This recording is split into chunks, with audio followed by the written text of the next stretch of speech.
काल शिवरे तालुका पारोळा जिल्हा जळगाव येथील महाराष्ट्र राज्य ग्रामपंचायत अधिकारी संघटना DN 136चे आमचे सभासद बांधव श्री पाटील भाऊसाहेब यांच्याकडं ग्रामसभा चालू असताना गावातील काही ग्रामस्थांनी काही वेगळ्या संतुष्टी ग्रामस्थ असतात, तर त्यांनी काही अशासकीय प्रश्नांची सरबत्ती करून उलटं पालटं बोलून आणि जे प्रश्न अगोदर दिले नव्हते अशा प्रश्नाचे उलटे पालटे प्रश्नाचे उत्तरे विचारून त्यांच्यावर दबाव आणला, त्यांच्या अंगावर धावून गेले आणि त्यांना मारण्याचाही प्रयत्न केला.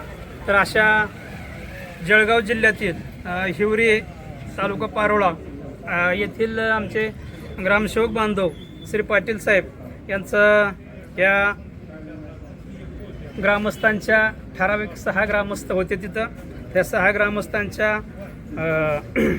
त्रास देण्यानं त्यांना हृदयविकाराचा झटका आला आणि त्यात त्यांचं निधन झालं.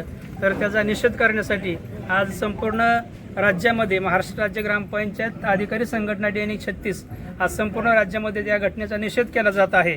आणि ग्रामसभेचा विषय बाजूला ठेवून गावातलं जे राजकारण आहे तर त्या बाजूने हा विषय नेला जातो. त्यामुळं आमची अशी मागणी आहे, शासनाला मागणी आहे की नगरपालिका असो महानगरपालिका असो यांच्या कोट्यवधीचे बजेट असताना तिथं ग्रामसभा नसतात आणि आमच्याकडं हजारो लाखो रुपयाचं बजेट असताना ह्या ग्रामसभेचा अट्टहास का? आणि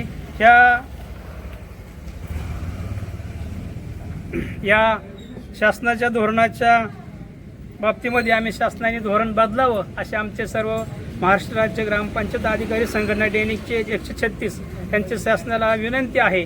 आणि कालच्या घटनेचा निषेध करण्यासाठी आज आम्ही या ठिकाणी जमलेलो आहोत. आणि शासन जोपर्यंत ह्या गंभीर विषयाचा निर्णय घेत नाही तोपर्यंत आम्ही असहकार आंदोलन पहिल्या पायरीचं असणारं असहकार आंदोलन आम्ही पुकारत आहोत. आणि या असहकार आंदोलनामध्ये आम्ही सर्व ग्रामस्थांची गावातली अत्यावश्यक सेवेची कामं करणार आहोत, परंतु ह्या ग्रामसभेचा निर्णय होईपर्यंत आम्ही सध्या असहकार आंदोलन करत आहोत.